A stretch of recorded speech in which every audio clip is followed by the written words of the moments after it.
السلام علیکم ورحمۃ اللہ وبرکاتہ. نحمده ونصلي على رسوله الكريم اما بعد فاعوذ باللہ من الشیطان الرجیم. بسم اللہ الرحمن الرحیم. رب اشرح لي صدری ويسر لي امری واحلل عقدۃ من لسانی یفقهوا قولی. ہدیے کا کیا معنی ہوتا ہے؟ تحفہ اور دلہن. جمع کیا ہوتی ہے اس کی؟ ہدایا. جیسے وصیہ سے وصایا. تحفہ دینا کیوں ضروری ہے؟ تحفہ دینے کے پیچھے کیا حکمت ہے؟ تاکہ آپس کی محبت بڑھے، تعلقات اچھے ہوں، نبی صلی اللہ علیہ وسلم کی سنت پر عمل ہو، دوسروں کا دل خوش کیا جائے، کیونکہ بہترین نیکی کسی کا دل خوش کرنا ہے. دینے کا مزاج پیدا ہو کہ جب ضرورت نہ بھی ہو، کسی کی نیڈ نہ بھی ہو، تب بھی دینا آئے. اسلامی طریقہ، اسلامی شعار ہے اللہ کی دی ہوئی نعمتوں کو دوسروں کے ساتھ شیئر کرنا ہے.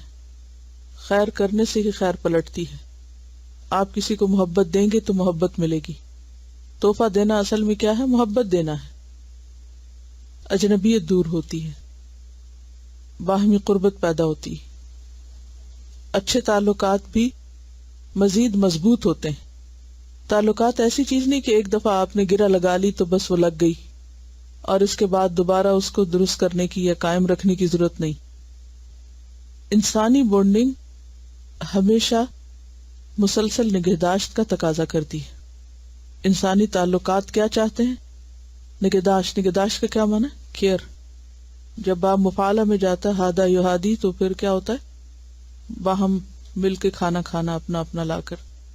ٹھیک ہے، تو اتنے جو فائدے آپ نے بتائے تو کچھ عمل بھی کیا؟ کیونکہ یہ ہم کتاب برائے کتاب نہیں پڑھ رہے، یہ علم برائے علم نہیں. یہ کیا ہے؟ علم برائے عمل ہے. ویسے تو ہم عام طور پر یہ سب کرتے ہی رہتے ہیں، لیکن شعوری طور پر کرنا اور پھر کچھ پڑھنے کے بعد ساتھ ہی عمل کر لینا، یہ علم کو محفوظ کر دیتا ہے. بعض اوقات علم ہمارے حافظے میں محفوظ نہیں ہوتا، بلکہ کہاں محفوظ ہوتا ہے؟ عمل میں محفوظ ہوتا ہے. بہت سے لوگ علم کو حافظے کی حد تک محفوظ رکھنا چاہتے ہیں اور اکثر شکایت کرتے ہیں ہمیں چیزیں یاد نہیں رہتی. جس نے عمل کر لیا گویا اس نے سب سے زیادہ اس کو یاد کر لیا. ہمارے معاشرے میں عام طور پر ایک رسمی سا ایک جسچر ہوتا ہے کہ جب کوئی تحفہ دے تو ہم ضرور کہتے ہیں نہیں آپ نہیں دیں، اور واپس کرنے کی کرتے ہیں اور اس میں ایک جھجک محسوس کرتے ہیں. تو انہوں نے کچھ مہمانوں کو تحفہ دیا اور انہوں نے اسی طرح کیا، تو جب یہ حدیث انہوں نے بتائی کہ نبی صلی اللہ علیہ وسلم تحفہ نہیں لوٹاتے تھے تو انہوں نے خوشی سے اس کو قبول کیا. اور تحفے کو خوشی سے قبول کرنا بھی ضروری ہوتا ہے، خواہ وہ معمولی تحفہ ہی کیوں نہ ہو. انہوں نے فرائیڈے کی کلاس میں بیک سیل کی اور جو اسٹوڈنٹس تھے انہوں نے خرید کر ایک دوسرے کو تحفہ دے دیا اور اس سے بالکل ایک ماحول بدل گیا. یہ بھی تو ہو سکتا ہے نا ہم خود خریدیں خود لے لیں، لیکن اگر ہم خود خریدیں ہم کسی کو دے دیں، کوئی خریدے ہمیں دے دے، وہ ایک پورے ماحول میں ایک تبدیلی پیدا کر دیتا ہے. چیز وہی ہوتی ہے جو آپ کو چاہیے ہوتی ہے، لیکن انداز سے ماحول بدل جاتا ہے. حدیث نمبر 130 پہ آ جائیے. عن ابی ہریرہ رضی اللہ عنہ عن النبی صلی اللہ علیہ وسلم قال لو دعیت الى ذراع او قراع لأجبت ولو اہدی الی ذراع او قراع لقبلت. رواہ البخاری کتاب الہبۃ. سیدنا ابو ہریرہ رضی اللہ عنہ سے روایت ہے کہ نبی کریم صلی اللہ علیہ وسلم نے فرمایا اگر مجھے بازو اور پائے کے گوشت پر بھی دعوت دی جائے تو میں قبول کر لوں گا، اور مجھے بازو یا پائے کے گوشت کا تحفہ بھیجا جائے تو اسے بھی قبول کر لوں. پڑھیے حدیث.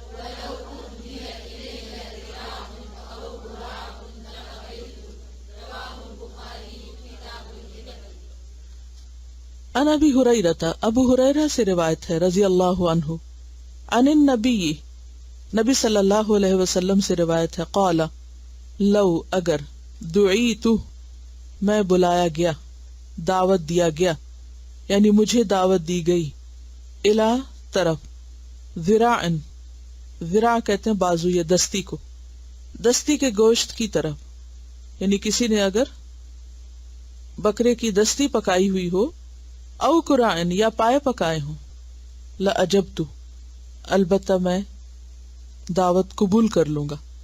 عجیبو کا کیا معنی؟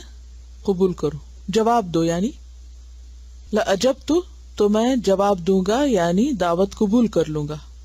ولو اور اگر، اہدیہ ہدیہ دیا گیا، الیہ مجھے، یا ہدیہ بھیجا گیا مجھے، ذراع بازو کا، او قراع یا پائے کا، لقبلت البتہ میں ضرور قبول کر لوں گا اس کو۔ تو اس سے کیا پتہ چلتا ہے کہ تحفہ ضروری نہیں کہ کوئی بہت ہی اعلیٰ درجے کی چیز ہو، بہت قیمتی چیز ہو، بہت ایکسپینسو ہو تو اسی کو قبول کرنا چاہیے۔ تحفہ خواہ کوئی معمولی چیز ہی کیوں نہ ہو، اس کو بھی خوش دلی سے قبول کرنا چاہیے اور دینے والے کو آنر بخشنا چاہیے۔ اور اس سے جو حدیث کا پہلا حصہ ہے اس میں دعوت کا ذکر ہے اور دوسرے میں تحفے کا ذکر ہے، تو اس سے ایک بات یہ پتہ چلتی ہے کہ دعوت کے لیے بھی ضروری نہیں کہ کوئی بہت بڑا اہتمام ہو۔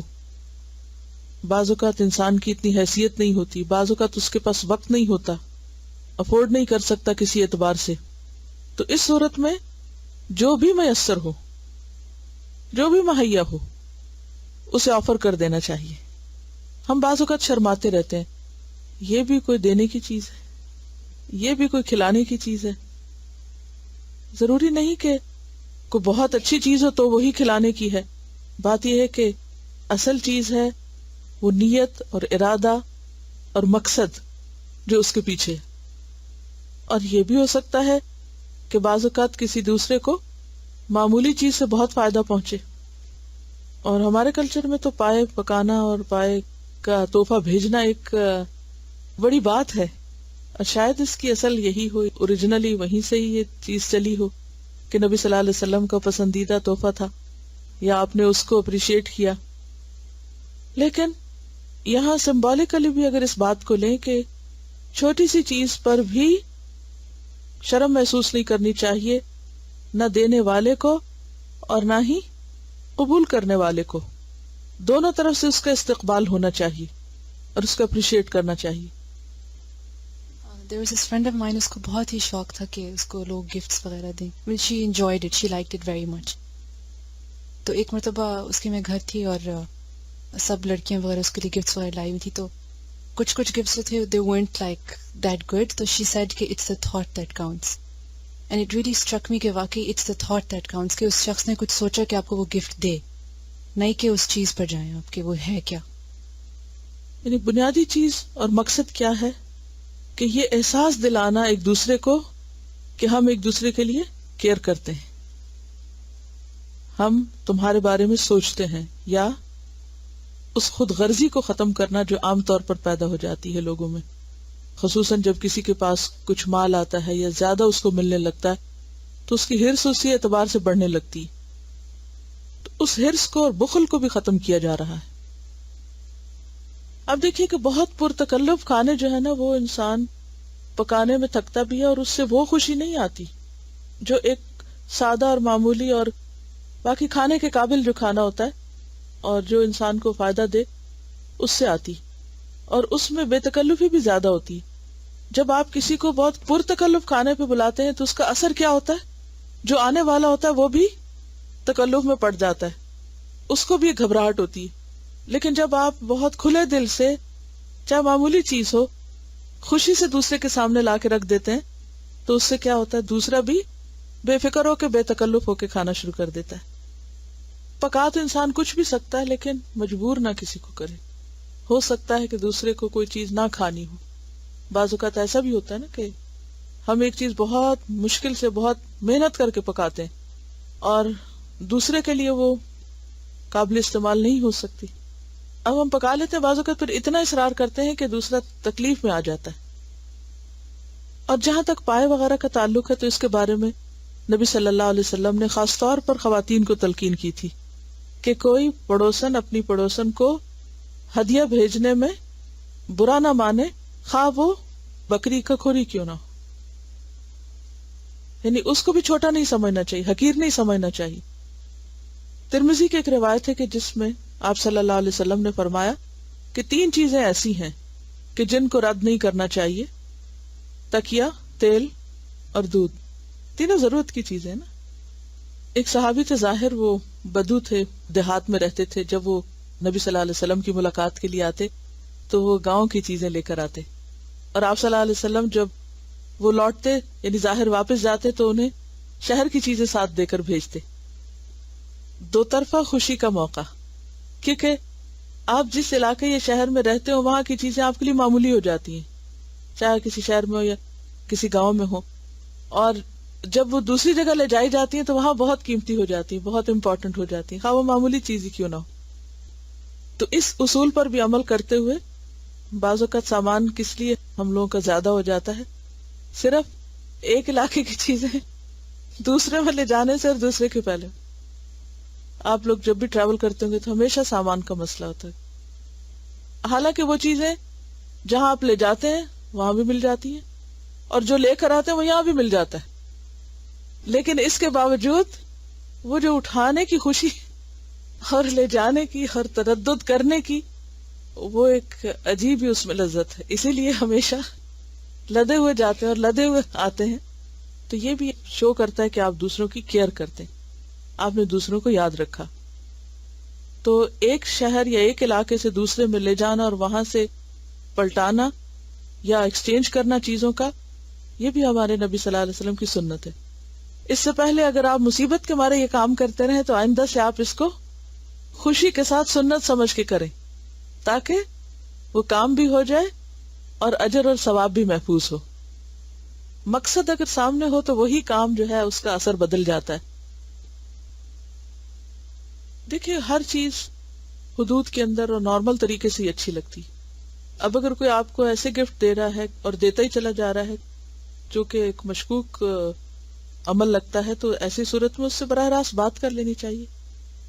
اگر آپ کو پتہ ہے کہ ایک شخص کا سورس حرام ہے اور وہ حرام سے چیز لا کر آپ کو دے رہا ہے، تو آپ کو پھر ڈسکریج بھی کرنا چاہیے تاکہ وہ پیچھے تک جائے. کیونکہ تحفہ محبت بڑھاتا ہے، اور جس سے آپ کی محبت ہے اس کے ساتھ بے تکلفی اتنی تو ضرور ہونی چاہیے کہ اگر وہ کوئی غلط کام کرے تو پھر آپ اس کو بتا بھی سکیں. عن ابن عباس رضی اللہ عنہما قال قال النبی صلی اللہ علیہ وسلم العائد فی ہبتہ کالعائد فی قیئہ رواہ البخاری کتاب الہبۃ. سیدنا عبداللہ ابن عباس رضی اللہ عنہ سے روایت ہے کہ نبی کریم صلی اللہ علیہ وسلم نے فرمایا، اپنا دیا ہوا ہدیہ واپس لینے والا ایسا ہے جیسے اپنی کی ہوئی قے کا چاٹنے والا. پڑھیے.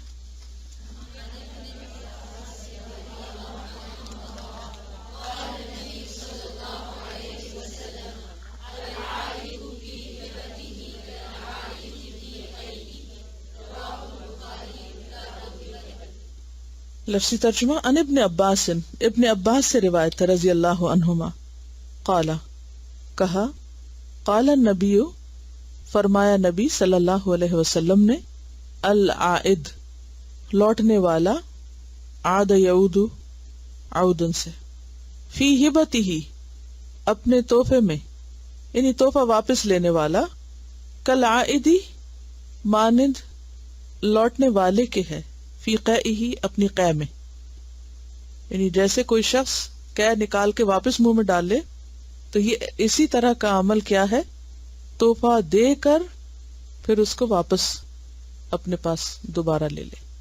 یعنی کتنی شدید بات ہے. یہ عمل جو ہے قے واپس چاٹنے کا اتنا کریہ ہے کہ جس کے تصور سے بھی گھن آتی. اس مثال سے بات سمجھائی گئی کہ جو شخص چیز دے کے واپس مانگتا ہے وہ اسی طرح کا مکروہ عمل کرتا ہے، انتہائی ناپسندیدہ کام کرتا ہے، اور یہ انتہائی انسانیت سے، عقل سے، اخلاق سے گری ہوئی حرکت. عام طور پر یہ کب ہوتا ہے؟ جب ناراضگیاں ہو جاتی ہیں. اسلام یہ نہیں چاہتا کہ لوگوں کے درمیان ناراضگی ہو. وہ تو یہ چاہتا ہے کہ اگر ناراضگی ہو تو اس ناراضگی کو دور کرنے کے اسباب اختیار کیے جائیں. ناراضگی کے موقع پر کچھ دے دلا کے صلح کر لی جائے، سلام کیا جائے، ہاتھ ملایا جائے، تحفے دیے جائیں تاکہ ناراضگی ختم ہو جائے، نہ کہ الٹا اس کو اور زیادہ شدید کیا جائے اور بڑھایا جائے. اور اس کا بڑھانا کیا ہے کہ دی ہوئی چیزوں کو واپس مانگنا، یا کوئی واپس کرے تو اس کو خوشی سے لے لینا. تو یہ انتہائی ناپسندیدہ عمل ہے. ان کا سوال یہ ہے کہ اگر آپ نے کسی کو کوئی تحفہ دیا اور پھر اس شخص نے وہ تحفہ دوبارہ آپ ہی کو دے دیا تو یہ کیسا عمل ہے؟ اس میں دو طریقے ہو سکتے ہیں. ایک تو یہ کہ آپ نے کسی کو تحفہ دیا، اس نے آگے کسی کو دیا، اس نے کسی اور کو دیا، اور ہوتے ہوتے وہ واپس آپ کے پاس آ گئے. اس میں کوئی حرج نہیں. اس کی دلیل ہمیں سنت سے ملتی ہے کہ صحابہ کرام میں بعض اوقات ایسا عمل ہوتا تھا کہ ایک شخص دوسرے کو گفٹ دیتا اور وہ دوسرے کو دے دیتا، وہ آگے دے دیتا اور وہ دینے والے پر ہی پلٹ آتا. اس کو معیوب نہیں سمجھا گیا.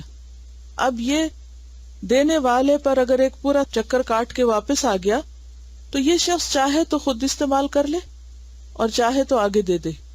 اس نے مانگا نہیں، یہ خود نہیں پلٹا اس کی طرف بلکہ پلٹایا گیا.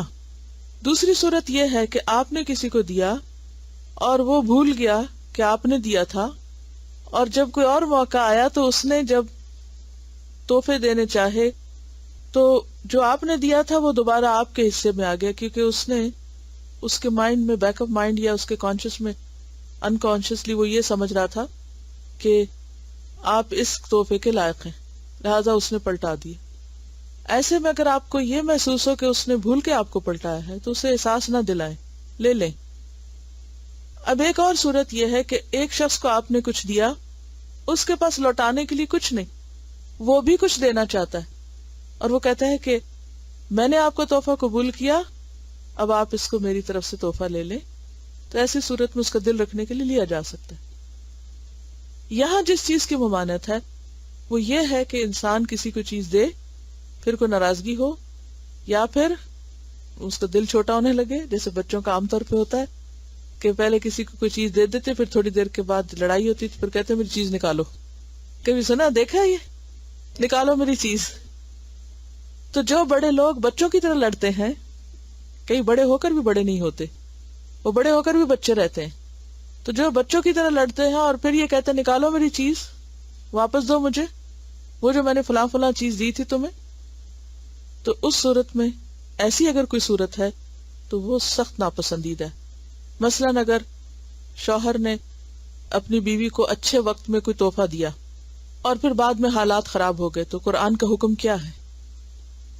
اگر تم نے ان کو قنطار مال بھی دے رکھا ہو تو اس کو واپس نہ لو، الا یہ کہ اگر خلا کا معاملہ ہے اور عورت اپنے لیے طلاق خریدنا چاہتی ہے تو پھر اس صورت میں اگر وہ اس ٹرم اینڈ کنڈیشن پہ وہ واپس کرتی ہے کہ وہ اس کو دے کر اپنے آپ کو آزاد کرا لے تو اس کی اجازت قرآن سے ملتی ہے. بعض اوقات ایسا ہوتا ہے کہ شوہر نے حق مہر دیا، کوئی گولڈ دیا یا پیسے دیے، اب کچھ عرصے کے بعد شوہر کو اپنے کاروبار کے سلسلے میں یا ضرورتاً بیوی سے واپس لینے کی ضرورت پیش آئی تو وہ بطور قرض لے سکتا ہے کہ وہ تم اتنے عرصے کے لیے مجھے دے دو اور میں تم کو اتنے عرصے میں واپس لوٹا دوں گا. اب چونکہ یہ بیوی کی ملکیت ہے، بیوی چاہے تو دے، نہ چاہے تو نہ دے. ایک اور صورت یہ ہے کہ اگر شوہر نے کچھ دیا اور بیوی پھر اپنی خوشی سے اس کو شوہر پر خرچ کرتی ہے یا اس کو لوٹا دیتی ہے اور شوہر لے لیتا ہے تو اس میں بھی کوئی حرج نہیں. اس کی کیا دلیل؟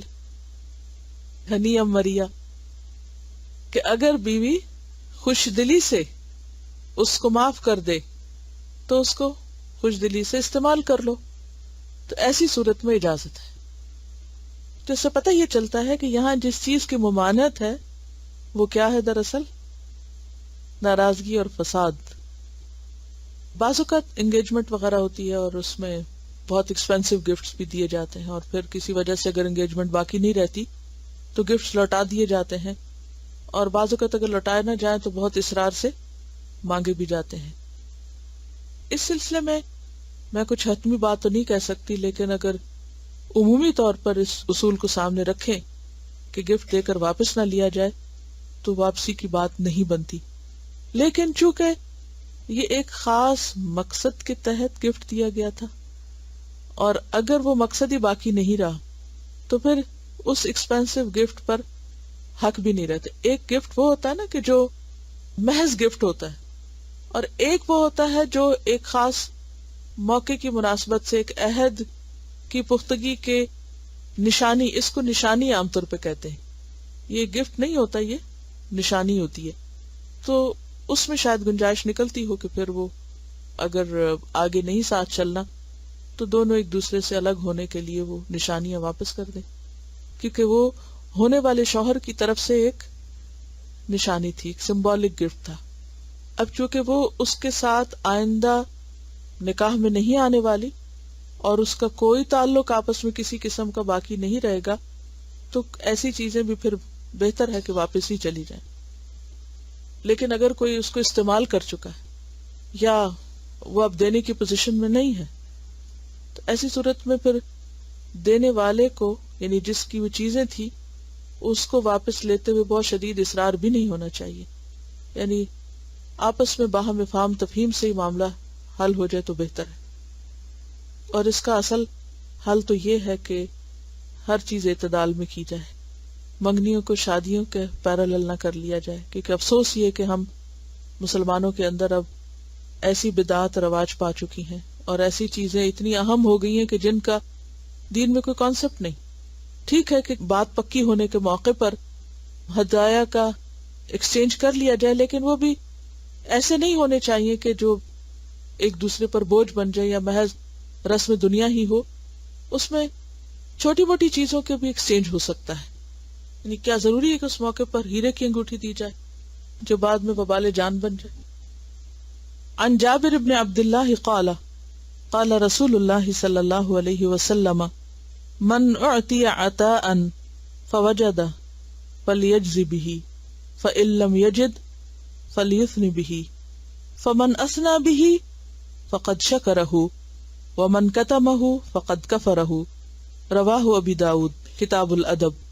سیدنا جابر بن عبداللہ رضی اللہ عنہ سے روایت ہے کہ رسول اللہ صلی اللہ علیہ وسلم نے فرمایا، جس شخص کو کوئی چیز دی جائے اور وہ اس کا بدلہ دینے کی قدرت رکھتا ہو تو اسے چاہیے کہ بدلہ دے. اگر بدلہ نہ دے سکے تو تعریف کرے.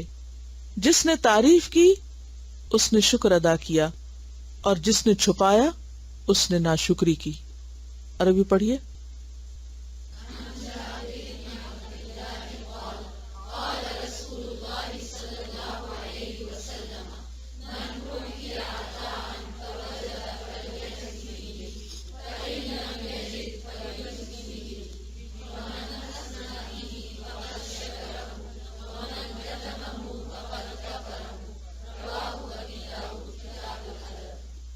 عن جابر بن عبداللہ، جابر بن عبداللہ رضی اللہ عنہ سے روایت ہے، قال کہتے ہیں، قال رسول اللہ صلی اللہ علیہ وسلم، رسول اللہ صلی اللہ علیہ وسلم نے فرمایا، من جو کوئی، اعطیہ دیا جائے، عطاءً کوئی دینے کی چیز یعنی بخشش، عطیہ تحفہ، فوجد پھر وہ پائے یعنی اس کے پاس کچھ ہے، فلیجز بہ پس چاہیے کہ بدلہ دے ساتھ اس کے، کس کے؟ جو اس کے پاس ہے، یعنی لوٹائے اس کو کسی طرح. یعنی جسے کوئی چیز ملی اور وہ اپنے پاس کچھ اور پاتا ہے تو اسے چاہیے کہ وہ دوسرے کو بھی کچھ دے.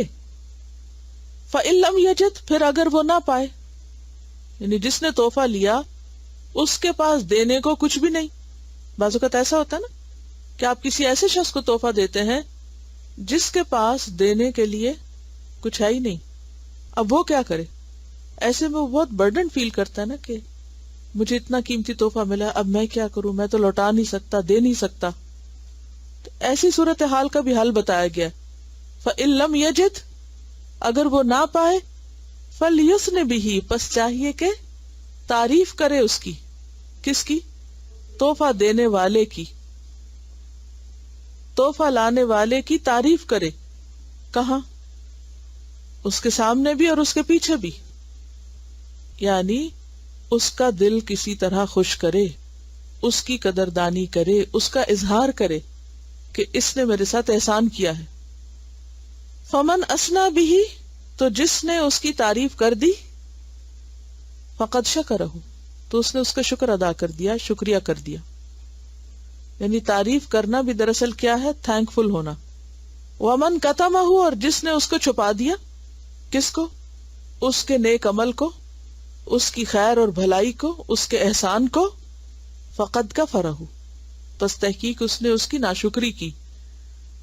رواہ ابو داؤد، ابو داؤد نے اس کو کتاب الادب میں روایت کیا ہے.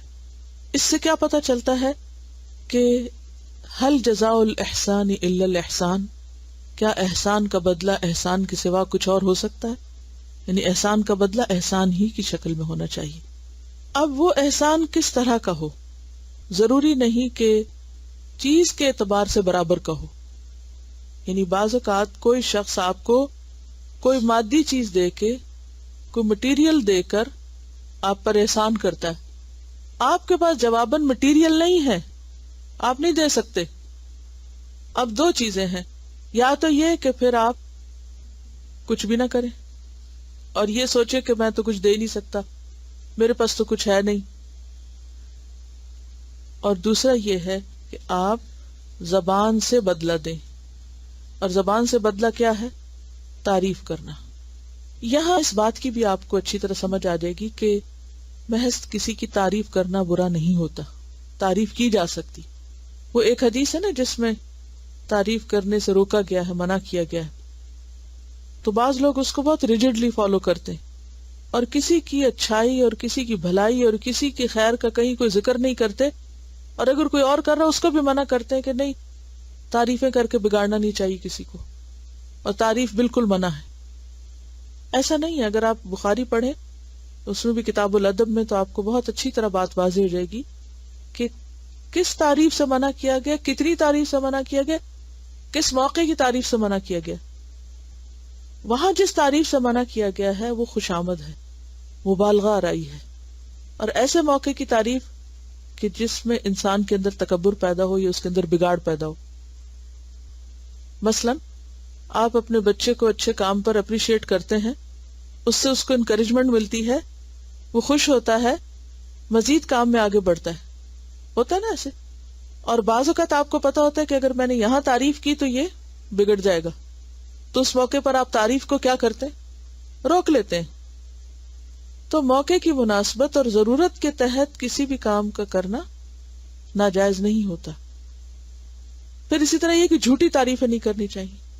یہاں جس تعریف کی بات ہے وہ دل سے کی ہوئی تعریف ہے، شکر گزاری کے الفاظ ہیں.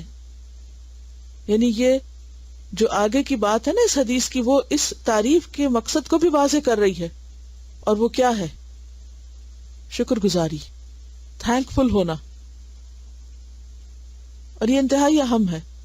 جب ہم دوسروں کے شکر گزار نہیں ہوتے یا ان کے احسان کو مانتے نہیں، زبان سے اس کا اقرار ہی نہیں کرتے، تو اس کا نقصان کیا ہوتا ہے؟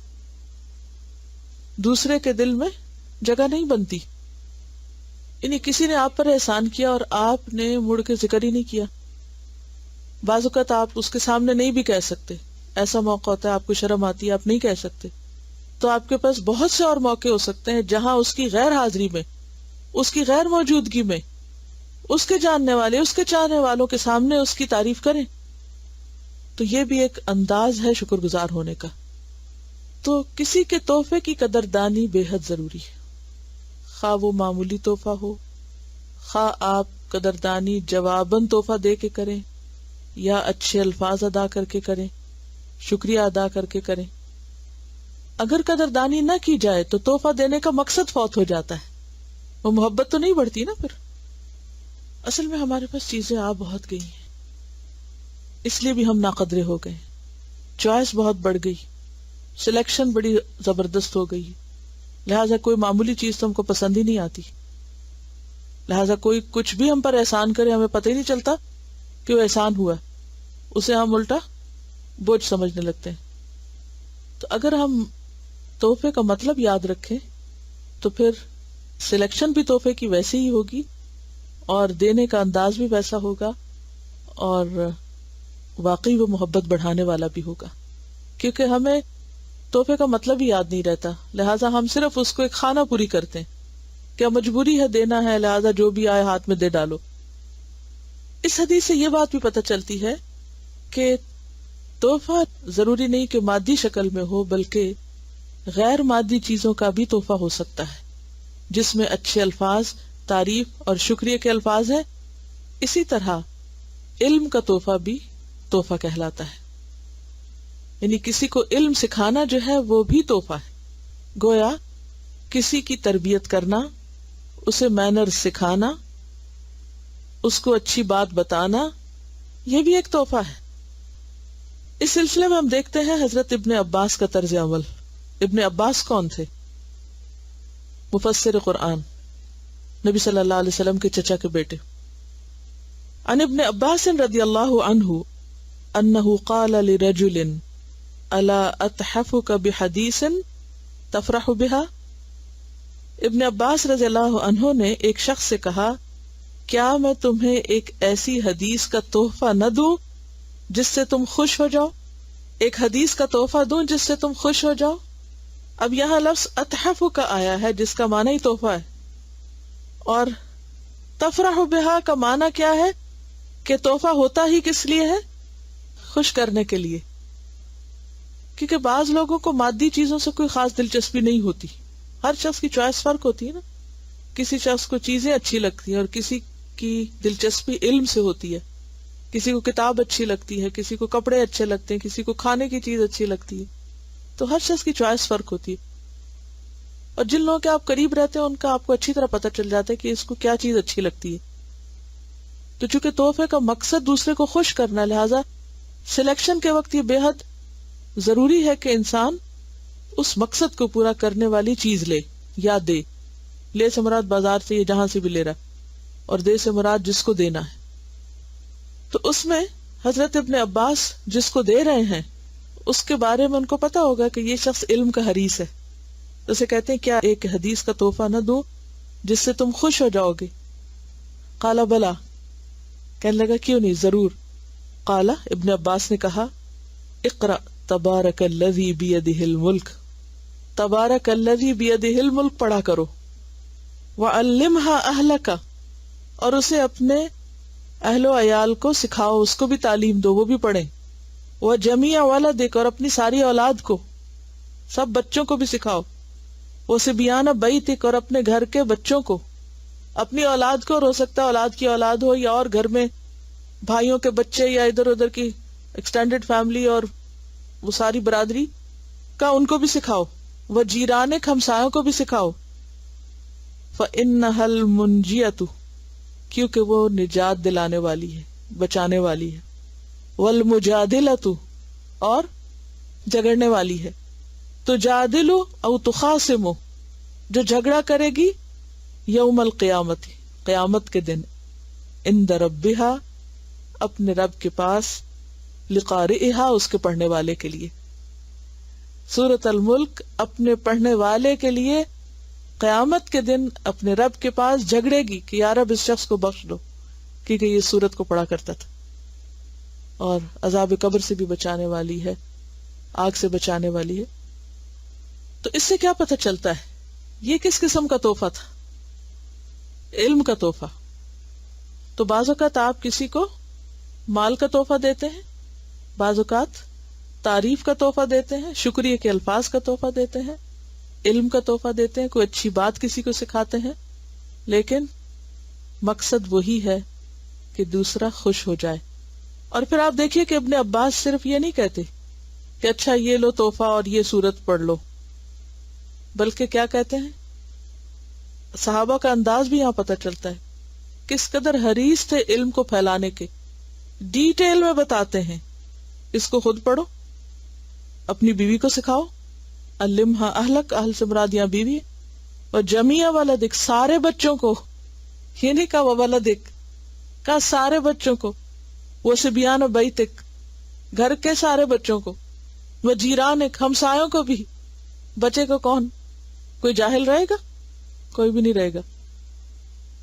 اس سے ایک اور بات پتہ چلتی، اور وہ یہ ہے کہ تحفہ جس کو دیا جا رہا ہو وہ اسے خود بھی استعمال کرے اور دوسروں کو بھی فائدہ پہنچائے.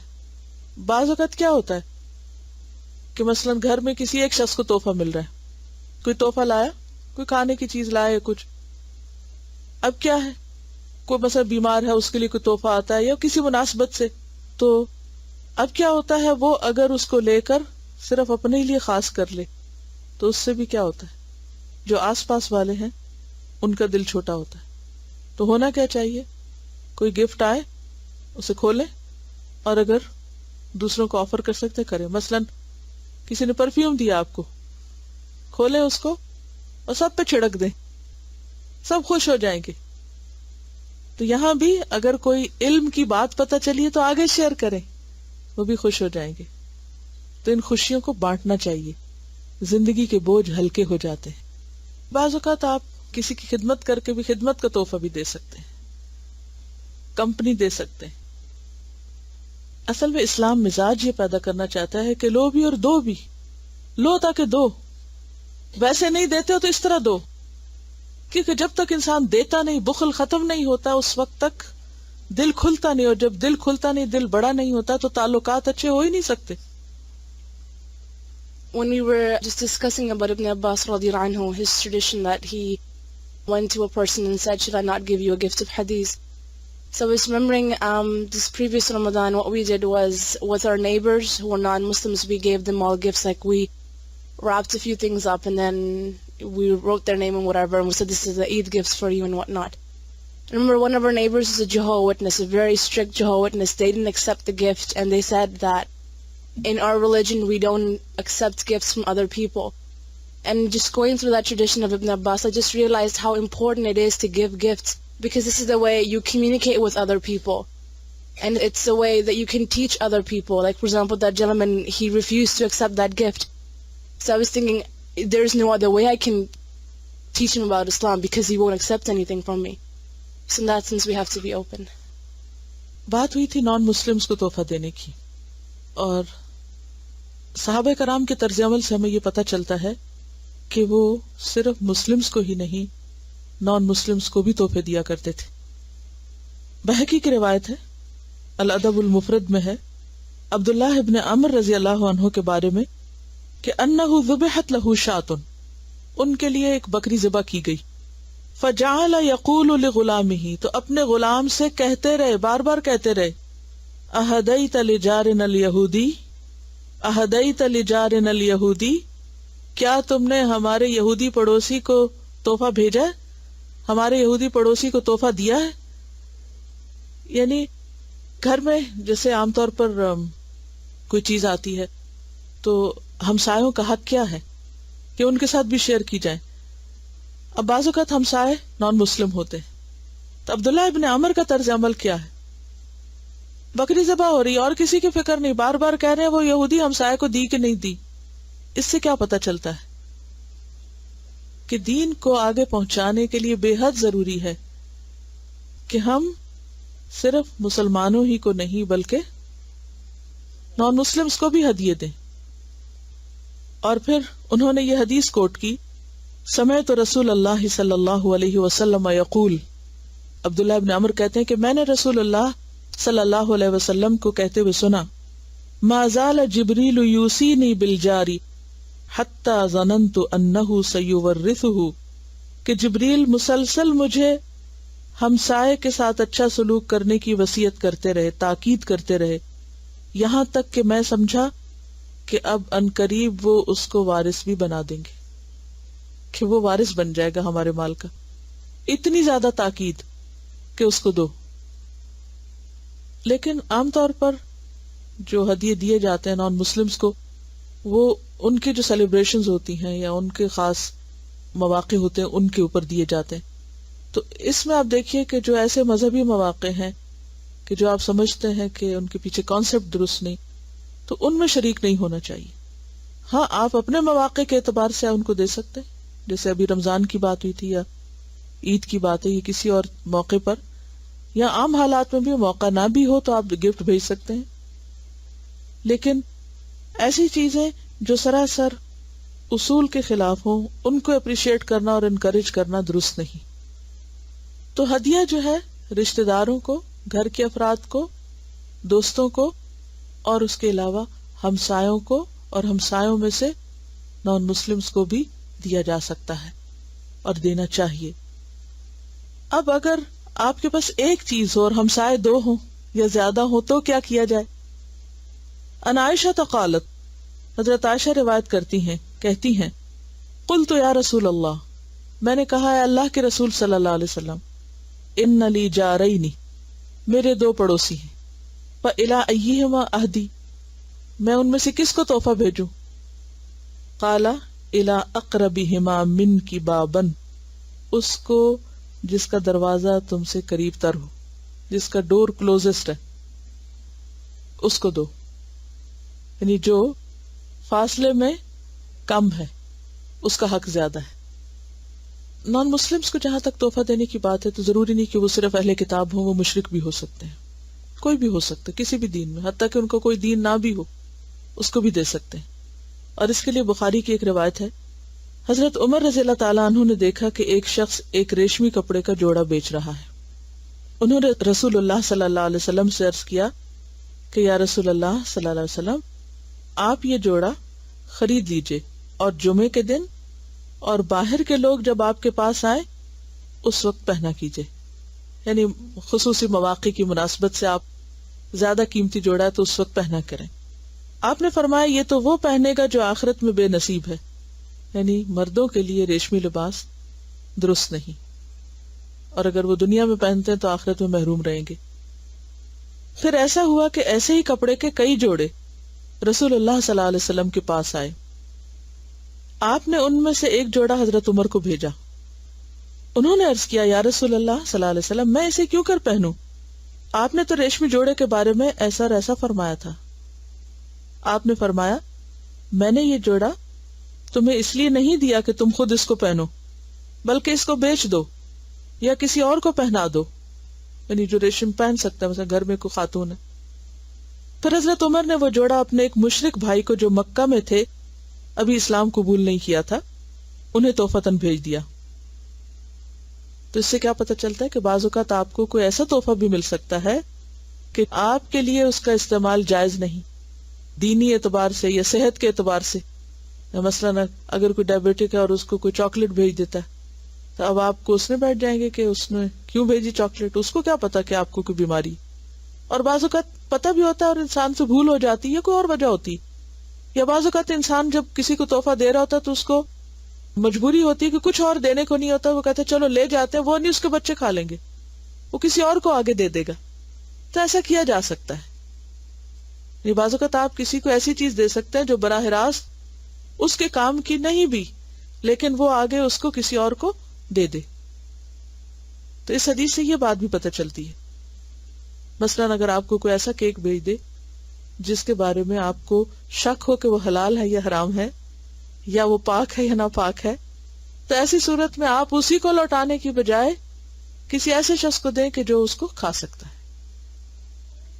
ان چیزوں کا گفٹ جو کمپلیٹلی حرام ہے جیسے شراب ہے، تو جو دینے والا اس کو بتا دینا چاہیے کہ یہ ہم استعمال نہیں کرتے، آگے بھی نہیں دینا چاہیے، کیونکہ شراب کے بارے میں اس کا اٹھانے والا، رکھنے والا، دینے والا، ڈھونے والا، ان سب پہ لعنت کی گئی. تو چونکہ حکم بہت سخت ہے، لہٰذا اس طرح کی جو صریحاً بالعین حرام ہے، یعنی کہ واضح طور پر ان کی حرمت اور شدید حرمت آئی ہے، تو ان چیزوں کو پھر آگے نہیں دینا چاہیے. مگر مشکوک چیزیں جو ہیں کہ جیسے آپ کو کسی نے کیک دیا، آپ کو نہیں پتا کہ پوری طرح حلال ہے یا نہیں، تو ایسی صورت میں آپ اسے ضائع کرے، پھینکے، تو جو لوگ اس کو کھاتے ہیں آپ اس کو دے سکتے ہیں. شراب کے بارے میں تو صریحاً حکم بھی ہے کہ جب شراب کی حرمت کا ذکر آیا اور ایک شخص کے پاس اسی وقت سٹاک پہنچا تھا مدینہ میں جو تجارت کیا کرتے تھے شراب کی، تو انہوں نے کہا کہ کیا میں اس کو اپنے نان مسلم دوستوں کو دے دوں؟ تو آپ نے فرمایا نہیں، اس کو ضائع کر دو. اسی وجہ سے شراب ساری کی ساری گلیوں میں بہا دی گئی تھی. ایسے ہدیے منع ہے، حرام ہے کہ جو رشوت کی قسم کے ہوں، جس کی وجہ سے انسان ناحق کسی کا مال ہتھیائے یا وہ ظلم کی شکل بن جائے. ان کا سوال یہ ہے کہ اگر شراب حرام چیز ہے تو نہیں آگے دے سکتے، تو سلک بھی تو مردوں کے لیے حرام ہے تو وہ کیوں دے سکتے ہیں؟ تو بات یہ کہ سلک اٹ سیلف نہیں حرام، سلک اپنی ذات میں حرام چیز نہیں ہے، وہ حلال ہے. ہاں مردوں کے لیے حرام ہے، تو ایسی صورت میں جس کے لیے حرام نہیں وہ اسے استعمال کر سکتا اور آگے بھی دے سکتے. سلک کی ٹائی ہو، سلک کی شرٹ ہو، سلک کے کف ہو، اینی تھنگ. جیکٹ میں اندر کا استر ہوتا ہے، لائننگ جو ہوتی ہے اس کو سلک کا لگا دیتے ہیں، تو کسی بھی فارم کا کوئی سلک جو ہے درست نہیں مردوں کے لیے. پہننا منع ہے. اس کا یہ مطلب نہیں کہ مرد ٹچ بھی نہ کرے اور کاروبار ہی نہ کرے. انہیں اگر سلک کا کاروبار کرنا پڑے، اٹھائیں گے، رکھیں گے، ادھر ادھر کریں گے تو اس کی اجازت ہے. ان کا سوال یہ ہے کہ مثلاً اگر آپ کسی کو ایسا تحفہ دیں کہ آپ کو شک ہو کہ وہ اسے ابیوز کرے گا، مس یوز کرے گا، کسی ایسی جگہ استعمال کرے گا کہ وہ گناہ کا کام ہوگا، تو پھر تو اس صورت میں یہ آپ کی ذمہ داری نہیں. کیونکہ مثلاً اگر آپ کسی کو کٹلری سیٹ دیتے ہیں اور اس میں ایک بہت اچھی قسم کی چھری ہے اور وہ اس کو مس یوز کر لے تو آپ ذمہ دار نہیں ہیں. ٹھیک ہے. اس میں ایک اور صحیح بخاری کی ایک اور دلچسپ حدیث یہاں لکھی ہوئی ہے، یہ بھی آپ کے ساتھ شیئر کر لیتی ہوں. حضرت عائشہ کے بھانجے عروہ کہتے ہیں کہ لوگ حضرت محمد صلی اللہ علیہ وسلم کے پاس اپنے اپنے تحفے بھیجنے میں حضرت عائشہ کی باری دیکھتے رہتے، اور اس سے غرض یہ تھی کہ رسول اللہ صلی اللہ علیہ وسلم خوش ہوں. کیونکہ ایک موقع پر جب آپ سے پوچھا گیا کہ آپ کو لوگوں میں سب سے زیادہ محبوب کون ہے، تو آپ نے فرمایا عائشہ. تو سوال کرنے والے نے پوچھا کہ پھر اس کے بعد مردوں میں سے کون ہے، تو آپ نے فرمایا عائشہ کا باپ. تو سوال کرنے والا کہتا ہے کہ کاش میں یہ سوال نہ کرتا. اور اس میں آپ صلی اللہ علیہ وسلم کی سچائی دیکھیں کہ جو محبوب تھا نام لے دیا کہ ہاں فلاں پیارا ہے. ہمارے ہاں کوئی مرد یہ اقرار نہیں کرے گا کہ اسے اپنی بیوی سے محبت ہے، بلکہ وہ اپنی مردانگی کیا سمجھتا ہے کہ اس سے نفرت یا اس سے اجنبیت کا اظہار کرتا رہے. پھر سب خوش رہتے ہیں کہ ہاں ٹھیک ہے یہ بہت اچھا انسان ہے جس کو اپنی بیوی سے کوئی تعلق نہیں. ایک میل ہے گفٹ کے اوپر، تو آپ کے ساتھ شیئر کرتے ہیں. پیاری استاذہ السلام علیکم ورحمۃ اللہ. I hope you all practice what we learned in our Husn Akhlaq class. Gifts are for sure a source of increasing love amongst ourselves, if we are true Muslims who follow the Quran and the Sunnah. What usually happens after weddings and celebrations, that instead of becoming closer and bonding, some relatives and friends are driven further apart with ill feelings that sometimes last forever, over what was given as gifts for that occasion. Most of the time, for many of us, it is hard to meet what has become a norm of gift giving for certain occasions as well as relations. The poor Mamu, for example, is expected to give a gift which is more expensive than others in the family, and so on. The ones who cannot afford much then try to buy a gift which is not as costly but looks expensive. And that is when the problem starts. 13 years ago, when I and my husband returned from Hajj, a friend of mine came to visit me. She brought some sweets as well as a gift for me. After she had left, I opened the nicely wrapped box and saw a bright orange flower print, crinkled crepe material for a kameez, and a bright orange shiny satin one which was plain for a shalwar. On top of it, the material was not enough. I was literally hurt, as my friend knew my taste, and she herself was always very well dressed. The dessert she had brought would have been enough, but alhamdulillah I didn't hold a grudge against her. She must have had good intentions, I thought, and since that day, whenever I have to give a gift, I make sure it is something that I like and I would use. This is what I have always taught my children as well, and I am happy to see that they try to follow the Sunnah. Over a year ago, when we at Al-Huda were collecting items for the earthquake victims in Pakistan, I was visiting my daughter and told her about it as well. She happily told me that she would like to donate and that I should help her put stuff in boxes. She started with the kids' cupboards and took out all the clothes that she had bought but had not used, as well as the ones she got as gifts but did not like. They were all new with tags still on. Then she got the boxed gifts that she had received but did not use. As I was helping her, I told her that she could keep some to give as gifts. She said, "Didn't you always tell us that we should give others what we like for ourselves?" I was happy to hear that and told her that is what the Quran and Sunnah teach us, and it is for our own good. What to remember when buying gifts? Number 1, use more common sense, and you will have to use less money. Number 2, don't look for gifts that look expensive but are cheap. It does not always work. Number 3, never give with an intention of getting back, and that too better, as what we give always seems better than what others give back. Just as we are supposed to forgive and forget, we should give and forget as well. Gift giving is a form of sadaqah, so there should be no manni wal adha following it. Remember that if we really like for ourselves what we are giving to others, inshallah, they will like and appreciate it. Keep the persons who you are buying the gift for, likes and dislikes, status, lifestyle or personality in mind while buying the gift. Do not spend more than you can afford just to impress others. What does not please you cannot make others happy. I hope that from now on we will enjoy giving gifts and choose an appropriate one as well, and expect the ajr from Allah subhanahu wa ta'ala only, inshallah. Wassalam.